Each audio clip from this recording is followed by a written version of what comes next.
বৃষ্টি বাদলের দিনে ভিজে পুরো এই যে চপচপ করছে আমার গা ভিজে আমি সাহেবের বাড়ি এসে গেছি সকালবেলা, মানে সকাল নয়, আমি সকালবেলা এটা কেন বলি, আমি সকালটা আসলে দুপুর করে হয়তো সেজন্য সবকিছু সকালেই বেরো। এখন বাচ্চা হচ্ছে 3টে, সকাল একদমই নয়। তো আমি জিমে গেছিলাম, জিমে গিয়ে দিচ্ছি আমার কাছে প্রচুর ফোন এসছে, একটা হচ্ছে সাহেবের মাঠ থেকে, একটা হচ্ছে সাহেবের তরফ থেকে। তো আমি বুঝতে পারছি না ব্যাপারটা কি, কেন আমাকে এতবার ফোন করছে, এমন কিছু হয়েছে নাকি।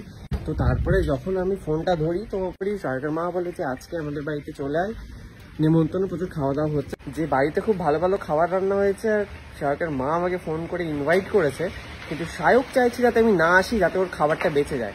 সেই জন্য বৃষ্টিতে ভিজেও আমি এসেছি। আর একবার যখন ইনভাইট এসেছি সেই ইনভাইটটা আমি মানে হাতছাড়া করতে পারবো না, তাই আমি চলে এসেছি। দেখি উপরে গিয়ে কী কী খাওয়া দাওয়া হয়েছে। তো এসেই আমি নতুন জামা কাপড় পরে নিয়েছি, কারণ পুরো ভিজে গেছিলাম। আর চক্রান্ত যেটা, সেটা সত্যি যে সায়ক আমাকে ফোন করে বলেছিল যাতে না আসিস, এরকম চক্রান্ত হয়েছে। কারণ আজকে বাড়িতে এলাহি খাওয়া দাওয়া, এই যে গুটনি বসে আছে, এলাহি খাওয়া দাওয়া হয়েছে, সেই জন্য চক্রান্ত করে আমাকে বলেছে যাতে আমি না আসি। ঠিক আছে, এরকম হচ্ছে চক্রান্ত চলছে। একজন বলছে আয়, আর বলছে আসতে হবে না, ফোন করে ব্যস্ত আছিস নাকি, ঠিক আছে ব্যস্ত থাকলে আসতে হবে না, এরকম নাটক। তো দেখিয়ে দিই আজকের মেনু। এখানে হচ্ছে ভাত, এটা কি গো, কুচু চিংড়ি, চিংড়ি গুলো বেছে নাও। ইলিশ মাছ আর তেল,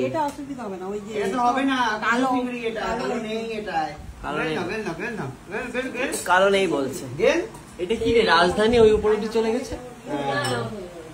বাবা বাবা, কুচো চিংড়ি আর ইলিশ মাছ, ঠিক আছে ভালোই আছে। ইলিশ মাছের তেল, ইলিশ মাছ, এগুলো নাকি মিস করে যেতাম আমি, বলছিল না আসতে।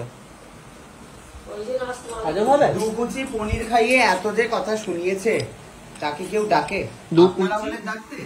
10 কুচি পনির হয়েছে এতদিন, ওগুলো জমে জমে 2 কুচি পনির আর ইলিশ মাছ এখনো, আরো অনেক কিছু পিলিয়েছি, মাংস ঢাংস সব পিলিয়েছি, সব জমে জমে। এটা হচ্ছে এতদিনের ডিফারেন্স, সুদে আসলে, সুদে আসলে। যা ভালো খেলাম, এতদিন বাদে কুকুর হাতের রান্না। এই তো ভুলেই গেছিল, বাড়িতে মাছ মাংস আসে না, কুকুর তো ঘুগনি করে করে হাতে হাজা পড়ে গেছে, ভালো রান্না করতে পারতো না।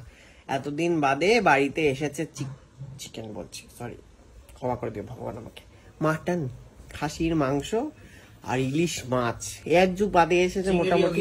সেটাও বল, সাথে কুচো চিংড়ি। কুচো নয়, কুচোর থেকে বড় ওটা। ওটা কুচোর থেকে বড়? হ্যাঁ, কুচো মানে একদম চিকরি, ওটা দেখা যায় না, ওটাকেই কুচো বলে। আমার বাড়িতে এই সাইজের বড় চিংড়ি আসলো, সেটাকে তুই কুচোই বলি। চিংড়ি বলে। ও, যেই চিংড়ি হোক, যা খেলাম সুন্দর খাবার, মনে সব তৃপ্তি। এত বছর ধরে যে সায়ক গিয়ে গিলে এসেছে আমার বাড়িতে বিভিন্ন বিভিন্ন দিনে, আমাকে না খেয়ে থাকতে হয়েছে, সে সব আজকে শান্তি হলো জীবনে। চেয়েছিল এটাও যাতে আমি না খেতে পারি, কিন্তু আমি তো ছাড়বো না, আমি তো বুঝে গেছি, তাই আমি চলে এসেছি, এসে সব খেয়ে নিয়েছি। বাবা, জীবনটা আমার আজকে সার্থক। এবার একটু ঘুমিয়ে নি। এখানে মখমলি চাদর কিনেছে আবার একটা নতুন, এই দেখুন মখমলি চাদর, মখমলি চাদরে একটু দুপুরবেলা ঘুমিয়ে চালানো হবে না, বাইরে প্রচুর ঠান্ডা, নো এসি। বাইরে কি বরফ পড়ছে নাকি? পাটা ঢাকা যাবে না, বাইরে কি বরফ পড়ছে? ঠান্ডা বৃষ্টি। কোনো বৃষ্টি পড়লে কি ভেতরে তো পড়ছে না? ঘরটা তো গুমট হয়ে আছে, করছে ঠান্ডা, কোনো ক্রস ভেন্টিলেশন নেই ঘরে, চুপচাপ এসিটা চালিয়ে। এই যে হাওয়া থেকে এই যে বেরিয়ে যাচ্ছে, এই একটা পাতাও নড়ছে না, দেখ একটা পাতাও নেই, কিন্তু ঠান্ডা পরিবেশ। ফ্যানটা বাড়িয়ে দে। অ্যালেক্সা, মিকো ফ্যান স্পিড 5 বেড়ে গেছে।